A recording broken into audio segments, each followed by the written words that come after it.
If you want to get instant dreadlocks, make sure to get yourself a Great Locks crochet hook from greatlocks.com. Hey, what's going on everybody? Welcome back to an episode of Great Locks. I'm Gunther the Great, and today is a very interesting video because we're going to be taking a look at NBA Youngboy's dreadlocks and the progression that he's had and what's really going on with him right now, because we've seen some leaked photos and it's just going to be really interesting to see what his dreadlocks look like next. But in this video, we're actually going to see some photos that you guys might have not seen, so make sure to give this video a thumbs up and also make sure to comment down below who you guys would like to see next. But other than that, let's get straight into it. So looking at this first photo, we're seeing that he's getting some length, but one thing you need to notice is that we all remember when he actually cut off his first set of dreadlocks that we all know. So essentially this is his second set of locks after being well known. One thing you really notice about these locks as well is that they're more skinny than the ones he had originally. And another thing you need to know is that these are very freeform like. Now, is he doing complete freeform dreadlocks? I would honestly say most likely, but with the photos that we're going to be seeing at the end of this video, leads me to believe that he's doing something else. And I would definitely say that he's leaning more towards a semi-freeform style. Now let me go ahead and school you guys a little bit on semi-freeform. There's multiple ways on doing semi-freeform dreadlocks. The first way is a very popular way, and you see people like Sway Lee, NBA Youngboy. We've seen Jaden Smith do it on his first set of locks, and so many other people have done this before, even Lil Wayne. And Lil Wayne has done it two different ways, and I'll explain here in a little bit. But the first way of doing semi-freeform is actually starting out the dreadlocks with complete freeform. All you're doing is washing the hair and allowing it to lock up on its own. And then later on down the line, you start doing a maintenance method.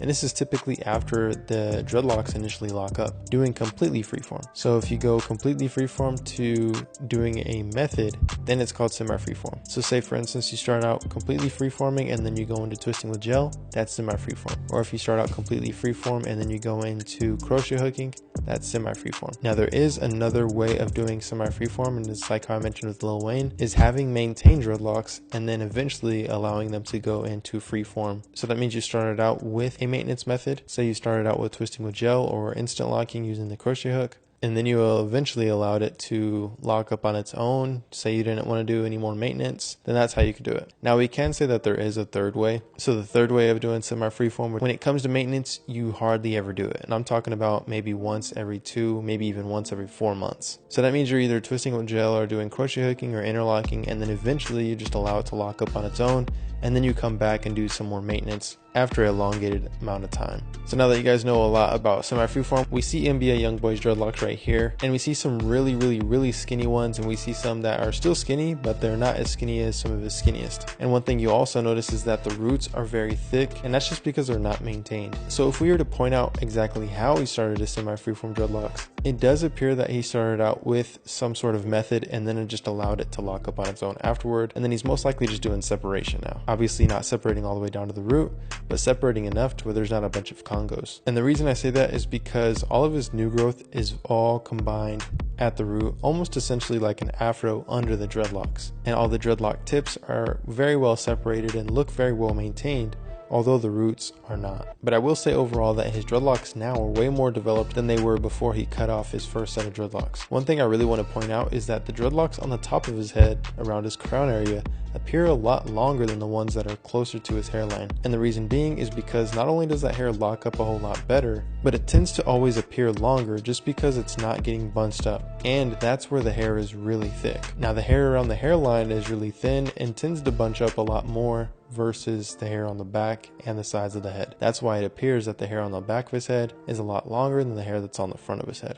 And that's really to be expected. So if you're starting dreadlocks and you're going through the whole maintenance process and the locking process, don't be alarmed if the hair on the front of the head isn't even locking up that good, or it appears a lot shorter than the rest of the head.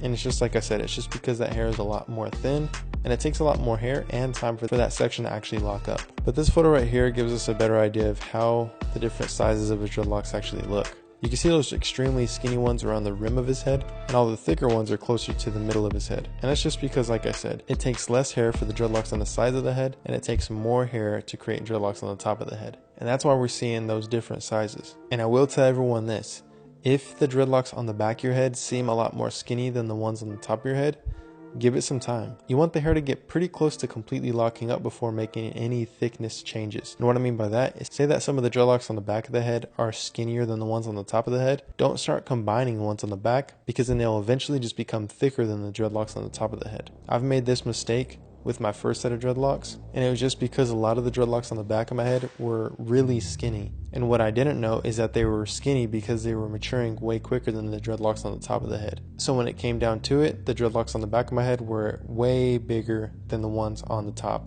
just because I was impatient and I wanted them to become thicker to match the top of the head. But like I said, I would just recommend for you guys to actually just wait it out. And obviously if there is still significant differences closer to it becoming completely locked up, then you can start combining dreadlocks in order to match the thickness if that's something that you wanted to do.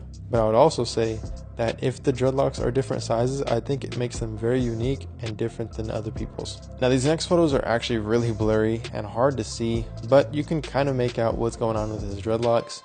At first, I thought he actually cut his dreadlocks, but at a closer glance, you can see that he has them braided or in some sort of roll, and you can actually see that he has a lot more length to his dreadlocks. Now, what's really interesting is that we see somewhat of separation and parts down the middle of his head, and it almost looks as if he has either 4 or even 6 really big braids on the top of his head. Now, we all know that he does have a high top fade, so it could just be 4 thick braids on the top of his head.